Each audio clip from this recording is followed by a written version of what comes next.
In the lower consciousness, you need religion. You need belief because that's how you operate. As you become more advanced, you grow out of that.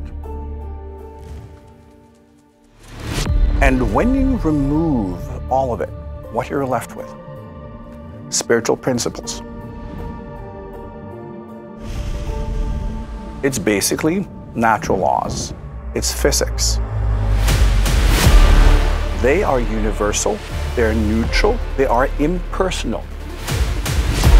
Which means you can take that, bring it into your own journey, your own consciousness, and then you can reinvent it based on exactly who you are and where you are.